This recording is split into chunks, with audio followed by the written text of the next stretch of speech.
వార్తల వివరాలు చూస్తే సీఎం నారా చంద్రబాబు నాయుడు సోదరుడు రామ్మూర్తి నాయుడు ఆరోగ్య పరిస్థితి విషమంగా ఉంది. అనారోగ్యం కారణంగా హైదరాబాద్లో వారం క్రితం ఏఐజీ ఆసుపత్రిలో చికిత్స అందించారు. రామ్మూర్తి నాయుడు ఆరోగ్య పరిస్థితి బాగోలేదని సమాచారం అందడంతో ఏపీ అసెంబ్లీ నుంచి హుటాహుటిన మంత్రి నారా లోకేష్ హైదరాబాద్ బయలుదేరారు.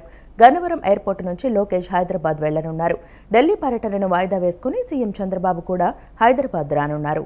సోదరుడు రామ్మూర్తి నాయుడి ఆరోగ్య పరిస్థితి సీరియస్గా ఉండడంతో సీఎం చంద్రబాబు మహారాష్ట్ర పర్యటన రద్దు చేసుకున్నారు. గత కొంతకాలంగా అనారోగ్యంతో బాధపడుతున్న రామ్మూర్తి నాయుడు ప్రస్తుతం హైదరాబాద్లోని ఏఐజీ ఆసుపత్రిలో చికిత్స పొందుతున్నారు. ఇప్పటికే మంత్రి నారా లోకేష్ సైతం విషయం తెలియగానే అసెంబ్లీ సమావేశాల సహా కార్యక్రమాలన్నీ రద్దు చేసుకుని హైదరాబాద్కు వచ్చారు. రామ్మూర్తిని పరామర్శించి వైద్యులతో మాట్లాడారు.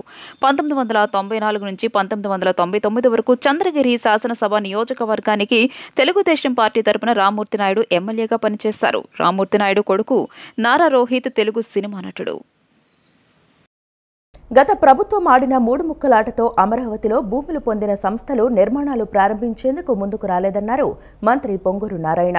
గత టీడీపీ ప్రభుత్వంలో అమరావతిలో భూములు కేటాయించిన వివిధ సంస్థలతో సంప్రదింపులు జరపాలని సిఆర్డీఏ అధికారులను ఆదేశించినట్లు మంత్రి తెలిపారు. సచివాలయంలోని 2వ బ్లాక్లో మంత్రివర్గ ఉపసంఘం సమావేశం శుక్రవారం జరిగింది.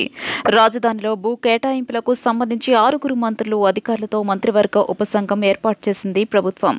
ఈ ఉపసంఘం మొదటి సమావేశం సచివాలయంలో జరిగింది. మంత్రులు పయ్యావుల కేశవ్, నారాయణ, కొల్లు రవీంద్ర, కంద్ర దుర్గేష్, టీజీ భరత్తో పాటు సీఎం కార్యదర్శి Pradyumna, CRDA commissioner Katamneni Bhaskar, municipal శాఖ కార్యదర్శి కన్నబాబు, ఆర్థిక శాఖ కార్యదర్శి జేనివాస్, సిఆర్డీఏ అడిషనల్ కమిషనర్ సూర్య సాయి ప్రవీణ్ చంద్ పాల్గొన్నారు. సమావేశం అనంతరం మంత్రులు మాట్లాడుతూ రాజధానిలో 2014-19 మధ్య కాలంలో సుమారు 130 సంస్థలకు సిఆర్డీఏ భూ కేటాయింపులు చేసింది. ఏ సంస్థలకు ఎక్కడెక్కడ ఎంతెంత భూ కేటాయింపులు చేశారనే దానిపై కేబినెట్ సబ్ కమిటీ చర్చించినట్లు మంత్రి తెలియజేశారు. గతంలో భూములు కేటాయించిన సంస్థలతో చర్చించాలని సిఆర్డీఏ అధికారులను ఆదేశించామన్నారు. గత ప్రభుత్వ మూడు ముక్కలాటతో భూములు పొందిన సంస్థలు నిర్మాణానికి ముందుకు రాలేదన్నారు. అయితే కూటమి ప్రభుత్వం వచ్చిన తర్వాత తిరిగి వారికి నమ్మకం వచ్చిందన్నారు. ఆయా సంస్థలు అమరావతికి వస్తాం, నిర్మాణాలు ప్రారంభిస్తామని ముందుకొస్తున్నాయన్నారు. అలాంటి వాటి విషయంలో చర్చలు జరిపి నిర్ణయం తీసుకుంటామన్నారు. మరోవైపు అమరావతిలో నిర్మాణాలు మధ్యలో నిలిచిపోయిన వాటికి సంబంధించిన టెండర్ల రద్దుపై సాంకేతిక కమిటీ ఇచ్చిన నివేదికను ఈ నెల 18న జరిగే కేబినెట్లో పెట్టి ఆమోదం తీసుకుంటామన్నారు. కేబినెట్ ఆమోదం తర్వాత కొత్త టెండర్లు పిలుస్తామని స్పష్టం చేశారు. స్టేట్ కావచ్చు, గవర్నమెంట్ కావచ్చు, లేదా ప్రైవేట్ ఆర్గనైజేషన్స్, హోటల్స్ కావచ్చు, స్కూల్స్ కావచ్చు, వీటి మీద వాళ్ళు కూర్చున్నది యాక్చువల్గా. దీని మీద గతంలో ఇచ్చిన ఎవరెవరికి ఇచ్చారు, ఏమేమి ఇచ్చారు అనేది డీటెయిల్గా అధికారులు అడిగి మొత్తం తెలుసుకున్నారు. దాని మీద కొంత స్టడీ చేశారు. మళ్ళీ నెక్స్ట్ వీక్ యాక్చువల్గా మళ్ళీ దీని మీద కూర్చొని అయితే ఎవరెవరికైతే అంతకుముందు ఇచ్చారో వాళ్ళందరినీ పిలిచి మాట్లాడమని ఈరోజు సిఆర్డీ అధికారులకు యాక్చువల్గా ఇన్స్ట్రక్షన్ ఇచ్చారు. వాళ్ళందరినీ పిలిచి ఎవరెవరు వచ్చి ముందుకు కడతారు అవన్నీ డిస్కస్ చేయమన్నారు. డిస్కస్ చేసి నెక్స్ట్ వీక్ జరిగే మీటింగ్కి తీసుకురమ్మన్నారు. తీసుకొచ్చారు. దాని మీద డెసిషన్ తీసుకుని ముందు పోవడం జరుగుతుంది. మూడు ముక్కలాటతో రాజధాని పక్కన పెట్టింది కాబట్టి ఎవరు కన్స్ట్రక్ట్ చేయడానికి ముందుకు రాలేదు. ఎందుకంటే ఎవరికైనా భయం ఉంటుంది ఏమవుతుందని. అయితే ఇప్పుడు అందరికీ ఒక నమ్మకం వచ్చింది కాబట్టి ఒక పక్క అమరావతి రాజధానికి సంబంధించి డిసెంబర్ ఎండింగ్ లోపల మొత్తం టెండర్లు కంప్లీట్ చేయబోతున్నాం. దానికి సంబంధించిన ప్రాసెస్ టెండర్లు అంతా ఎస్టిమేషన్స్ రెడీ చేస్తున్నారు. ఈరోజు అందరికీ నమ్మకం వచ్చి మేము వస్తాం, కడతామని అడుగుతున్నారు కూడా యాక్చువల్గాను. అయితే ఏదైనా ఒక సిస్టమేటిక్గా చేయాలనే ఉద్దేశంతో ఈరోజు ప్రధానంగా చాలా ఇప్పుడు మనం చూసాం. విట్ కాలేజ్ వచ్చింది, రామచంద్ర కాలేజ్ వచ్చింది, అమృతమయ్య వచ్చింది. ఇట్లా డబ్బులు గతంలో వచ్చిన తర్వాత ఈ 5 ఏళ్లలో ఏం రాలేదు. కాకపోతే చాలామందికి ల్యాండ్ అలాట్మెంట్ అంతా అయ్యింది. వాళ్ళందరినీ కూడా వేగవంతంగా చేసి మొత్తం కేంద్ర ప్రభుత్వ కార్యాలయాలు కావచ్చు, రాష్ట్ర ప్రభుత్వ కార్యాలయాలు, విద్యా సంస్థలు, రీసెర్చ్ సంస్థలు, మళ్ళీ ట్రైనింగ్ ఇన్స్టిట్యూట్స్, ఇట్లా అన్ని రకాల వాళ్ళని కూడా యాక్టివిటీలో ఇన్వాల్వ్ చేసి అమరావతిలో ప్రోగ్రెస్ తీసుకురావడం కోసం ఏర్పాటు చేయడం జరిగింది. బేసిక్గా ఒకవైపు కన్స్ట్రక్షన్ స్టార్ట్ అవుతుంది, రెండో వైపు ప్రజల భాగస్వామ్యంతో మిగిలిన వాళ్ళందరూ కూడా ఇక్కడికి వచ్చేటట్టు ఏర్పాటు చేయడం కోసమే, వాళ్ళకున్న హర్డిల్స్ తొలగించడం కోసమే గ్రూప్ ఆఫ్ మినిస్టర్స్ కమిటీ ఈరోజు సమావేశం జరిగింది. కార్తీక పౌర్ణమిని పురస్కరించుకుని మంగళగిరిలోని దిగువన ఉన్న శ్రీ లక్ష్మీ నరసింహస్వామి ఉత్తర గాలిగోపురం వద్ద ఓం శ్రీ మణిద్వీపం చారిటబుల్ ట్రస్ట్ ఆధ్వర్యంలో ఏర్పాటు చేసిన కోటి దీపోత్సవంలో మంత్రి నారా లోకేష్ పాల్గొన్నారు.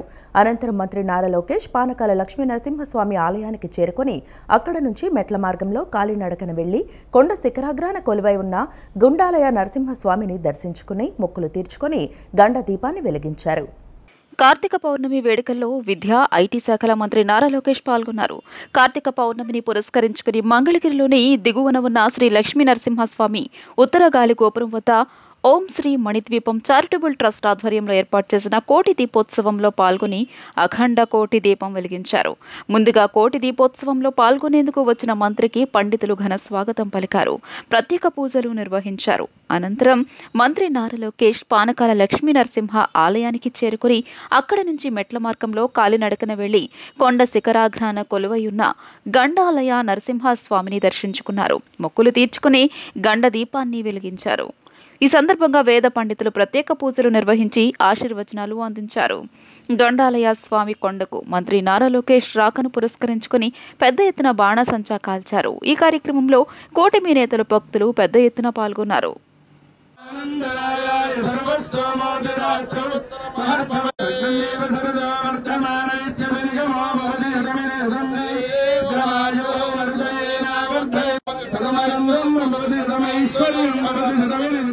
సింగనగర్లో జనాభా పెరిగిన నేపథ్యంలో మరో బ్రిడ్జ్ ఏర్పాటు చేయాలని సెంట్రల్ ఎమ్మెల్యే బోండా ఉమామహేశ్వరరావు కోరారు.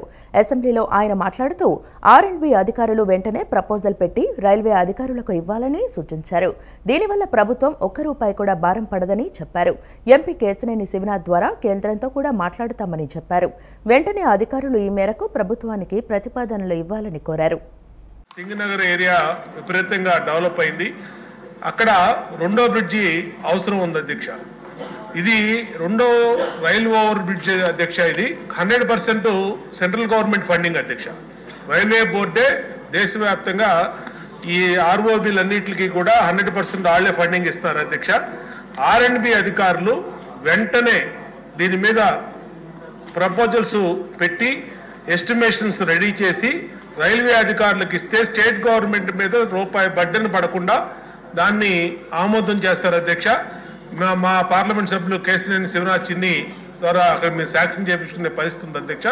కాబట్టి దయచేసి ప్రభుత్వ అధికారులను కోరేది ఏంటంటే ఈ సింగనగర్ దగ్గర సెకండ్ బ్రిడ్జికి ప్రతిపాదనలు సిద్ధం చేసి వెంటనే ప్రభుత్వం ద్వారా రైల్వే బోర్డుకి పంపిస్తే ఆమోదం వద్ది. 100% ఫండింగ్ అధ్యక్ష. కాబట్టి దయచేసి తమ ద్వారా కోరుతున్నాం అధ్యక్ష. రాజమహేంద్రవరం మాజీ ఎమ్మెల్యే ఆదిరెడ్డి భవానీని సోషల్ మీడియాలో ట్రోల్ చేసి వేధించిన వారిపై కఠిన చర్యలు తీసుకోవాలని ప్రస్తుత ఎమ్మెల్యే ఆదిరెడ్డి వాసు కోరారు. అసెంబ్లీలో భవానీ అప్పట్లో మాట్లాడిన వ్యాఖ్యల్ని ట్రోల్ చేశారని గత స్పీకర్కు విజ్ఞప్తి చేసినా స్పందించలేదన్నారు. ఇదే సమయంలో గత 5 ఏళ్లలో దిశా చట్టం పేరిట జరిగిన దుర్వినియోగంపైన విచారణ జరిపించాలని వాసు కోరారు.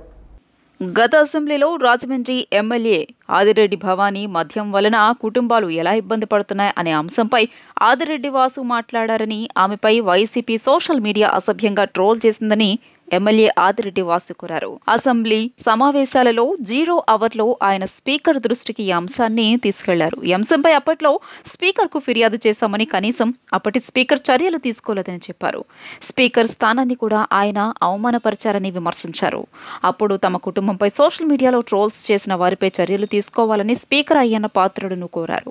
దిశా చట్టం లేకుండా దిశ పోలీస్ స్టేషన్ ఓపెన్ చేశారని, దిశా చట్టానికి నిధులు కేటాయించారని అన్నారు. దీనిపై కూడా దర్యాప్తు జరపాలని స్పీకర్ను ఆదిరెడ్డి వాసు కోరారు.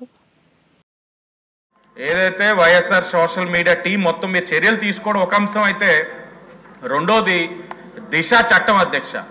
అంటే చట్టబద్ధత లేని చట్టాన్ని అమలు చేసి దానికి నిధులు కేటాయించి దానికి మళ్ళా రాజమహేంద్రవరంలోనే పోలీస్ స్టేషన్ ఓపెన్ చేయడం, దాంట్లో ఫస్ట్ కేసు మళ్ళీ ఆ నగరానికి శాసనసభ్యురాలు అసెంబ్లీ సాక్షిగా వేధింపులకు గురైన వ్యక్తే ఫస్ట్ కేసు రిజిస్టర్ చేశారు. దాని మీద కూడా ఏ విధమైన చర్యలు లేవు. అంటే దౌర్భాగ్యం ఏంటంటే అధ్యక్ష, దానికి ఆ దిశ చట్టానికి టార్గెట్స్ అధ్యక్ష. లా అండ్ ఆర్డర్ వారు, ట్రాఫిక్ సిగ్నల్స్ ఆపడం, ఆడవాళ్ళతో డౌన్లోడ్ చేయిస్తే ఒక లెక్క అధ్యక్ష, కానీ మగవాళ్ళు కూడా ఆపించి దానికి టార్గెట్స్ డౌన్లోడ్ చేయించడం. అంటే అధికార యంత్రాంగాన్ని ఏ విధంగా వారు ఉపయోగించుకున్నారన్న దానికి ఇది ఒక నిదర్శనం అధ్యక్ష. మిమ్మల్ని కోరేది ఒకటి అసెంబ్లీ సాక్షిగా ఒక మహిళా ప్రజాప్రతినిధి పైన ఇలాంటి దుష్ప్రచారం చేసిన ఆ వైఎస్ఆర్సీపీ సోషల్ మీడియా ఆ అల్లరి మొక్కల్ని కఠినంగా శిక్షించడం ఒకటైతే, ఈ దిశ చట్టం ఏదైతే ఉందో చట్టబద్ధత లేని చట్టానికి నిధులు కేటాయించిన విధానం, దానిపైన ఎంక్వైరీ వేసి దానికి ఏ విధంగా ఖర్చు పెట్టారు నిధులు ఏవైనది అన్నింటి మీద కూడా ఎంక్వైరీ చేయాలని మిమ్మల్ని కోరుతాం. ఎన్టీఆర్ కమిషనరేట్ పరిధిలో శాంతి భద్రతల పరిరక్షణ, ట్రాఫిక్ నియంత్రణ, వీఐపీ బందోబస్తులో వినియోగించే డ్రోన్లను ఆపరేట్ చేసేందుకు మహిళా కానిస్టేబుళ్లకు శిక్షణ ఇస్తున్నారు. ఈ మేరకు పోలీస్ కమిషనర్ ఎస్వి రాజశేఖర్ బాబు ఈ కార్యక్రమానికి శ్రీకారం చుట్టారు. డ్రోన్ కెమెరాలను ఆపరేట్ చేయడంలో శిక్షణ తీసుకున్న మహిళా కానిస్టేబుళ్లు లైవ్ డ్రోన్ ట్రాఫిక్ సర్వేలెన్స్, డ్రోన్ల ద్వారా ట్రాఫిక్ రద్దీ నియంత్రణ, ఈవ్ టీజింగ్ సర్వేలెన్స్, ఇసుక అక్రమ నిల్వలు, రవాణాపై నిఘా ఉంచుతారు. నిన్న సాయంత్రం పోలీస్ కమాండ్ కంట్రోల్ కేంద్రంలో డ్రోన్ ఆపరేటింగ్లో శిక్షణ తీసుకున్న మహిళా కానిస్టేబుళ్ల పనితీరును సిపి పరిశీలించారు. వారికి పలు సూచనలు ఇచ్చి అభినందించారు. మల్లవల్లి పారిశ్రామిక వాడలో మౌలిక సదుపాయాలు కల్పించాలని అసెంబ్లీలో గన్నవరం ఎమ్మెల్యే యార్లగడ్డ వెంకట్రావు ప్రభుత్వాన్ని కోరారు. మోడల్ ఇండస్ట్రియల్ పార్కుకు రతన్ టాటా మోడల్ ఇండస్ట్రియల్ పార్కుగా నామకరణం చేయాలని చెప్పారు. చంద్రబాబు ప్రభుత్వం రాకతో గన్నవరం నియోజకవర్గానికి మళ్లీ మంచి రోజులు రానున్నాయని వెల్లడించారు. ఇప్పుడు 479 ఎకరాలు అసైన్ ల్యాండ్ ఉంది అధ్యక్ష. దాన్ని ఎక్స్టెండ్ చేస్తే 183 కంపెనీల ప్రతినిధులు నన్ను కలిసిన పరిస్థితి అధ్యక్ష. అప్పుడు ఏపీఐసి చైర్మన్ లేరు కాబట్టి నా దగ్గరికి వచ్చారు అధ్యక్ష. ఏపీఐసి ఆన్లైన్లో కూడా వాళ్ళు సబ్మిట్ చేశారు. సుప్రీం సొల్యూషన్స్ అనే ఒక కంపెనీ 300 కోట్లు ఇన్వెస్ట్ చేయడానికి రెడీగా ఉన్న పరిస్థితి అధ్యక్ష.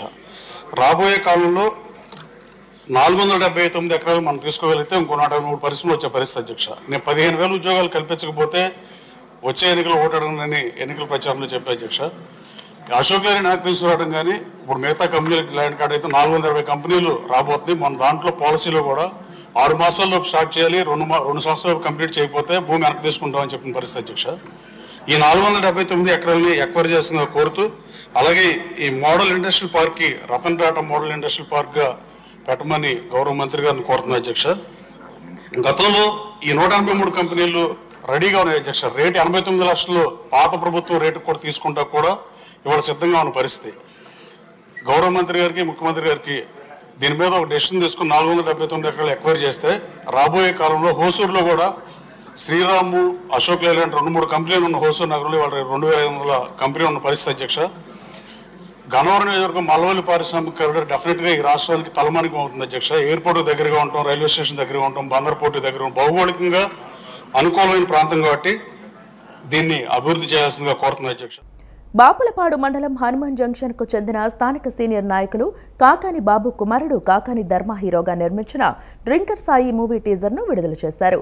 డ్రింకర్ సాయి మూవీ యువతకి మంచి సందేశాన్ని ఇస్తుందని, ఇప్పుడు ఉన్నటువంటి యువత జనరేషన్ కి తగ్గట్టుగా ఈ సినిమాని రూపొందించామని దర్శక నిర్మాతలు తెలిపారు. బాపులపాడు మండలం హనుమాన్ జంక్షన్ కు చెందిన స్థానిక సీనియర్ నాయకులు కాకాని బాబు కుమారుడు కాకాని ధర్మ హీరోగా డ్రింకర్ సాయి సినిమాను తెరకెక్కించనున్నారు. ఈ సందర్భంగా మూవీ యూనిట్ సభ్యులు హనుమాన్ జంక్షన్ లో తొలుత శ్రీ అభయాంజనేయ స్వామివారిని దర్శించుకుని నగరంలో సందడి చేశారు. అనంతరం స్థానిక కేఎస్ థియేటర్లో కేఎస్ శ్రేయస్ ఈవెంట్ ఆర్గనైజింగ్ సమక్షంలో టీజర్ రిలీజ్ కార్యక్రమాన్ని నిర్వహించారు. ఈ కార్యక్రమంలో చిత్రంలో నటించిన హీరో కాకాని ధర్మ, హీరోయిన్ ఐశ్వర్య, నటులు కిరాక్ సీత, రాజేష్ ఉల్లి, బ్రాహ్మణి, అంబర్పేట శంకర్, దర్శకులు, నిర్మాతలతో భారీగా అభిమానుల మధ్య టీజర్ రిలీజ్ చేయడం జరిగింది. డ్రింకర్ సాయి మూవీ యువతకి మంచి సందేశాన్ని ఇస్తోందని, ఇప్పుడున్నటువంటి యువత జనరేషన్కి తగ్గట్టుగా ఈ సినిమాని రూపొందించి కేవలం మాస్ ఆడియన్స్ని దృష్టిలో పెట్టుకుని ఈ సినిమాని తెరపైకి ఎక్కించనున్నామని దర్శక నిర్మాతలు తెలియజేశారు. ఈ సినిమా క్యారెక్టర్ ఎన్ని చూసి ఏదో అనుకుంటున్నారు కొంతమంది, అట్లా ఏం లేదు. ఎవరికి బ్యాడ్ ఇన్ఫ్లుయెన్స్ అవ్వదు ఈ క్యారెక్టర్. కంపల్సరీ అందరూ సినిమా చూడండి. నెక్స్ట్ చేసే క్యారెక్టర్లు కూడా మాస్గా చేస్తా.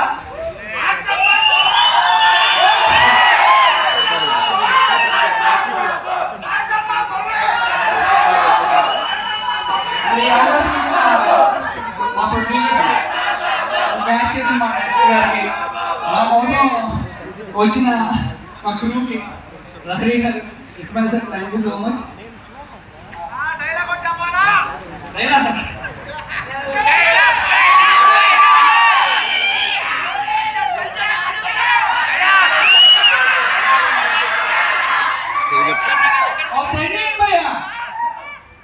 సాయి గారికి హైడ్రాలిక్ రాడ్ తిప్పిన భాగ్యాన్ని పంపించారు.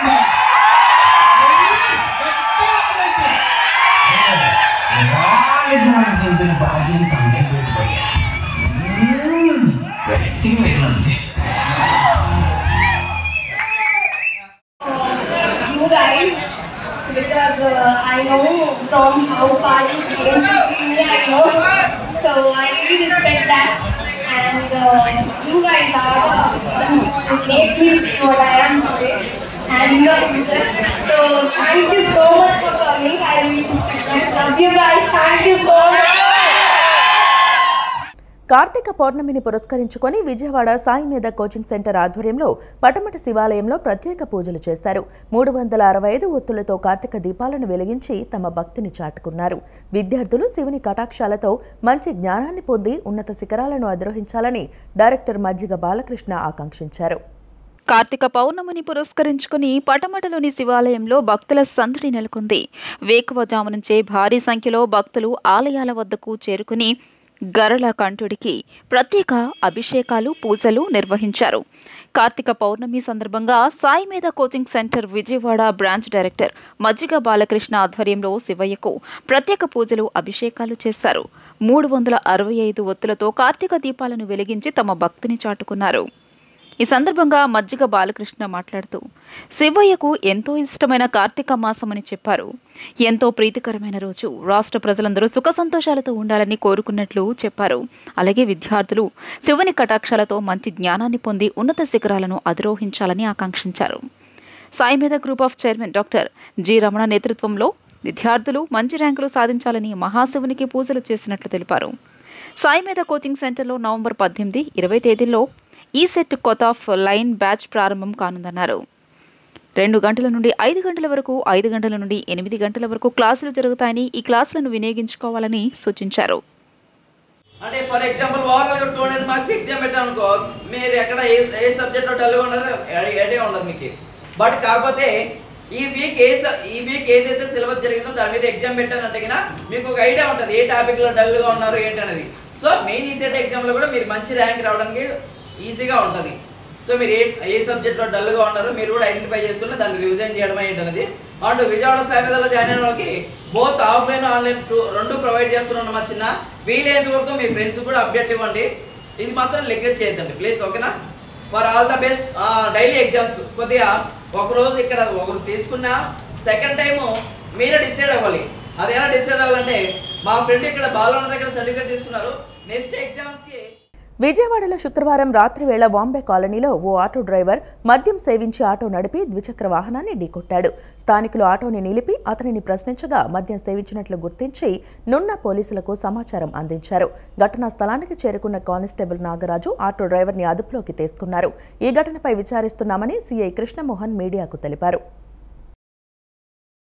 ఉండవల్లిలో ఆకతాయిలు రెచ్చిపోతున్నారు. ఉండవల్లి సెంటర్లో గంజాయి మత్తులో పట్టపగలే ఓ మహిళ పట్ల అసభ్యంగా ప్రవర్తిస్తున్న యువకుడిని స్థానికులు పట్టుకున్నారు.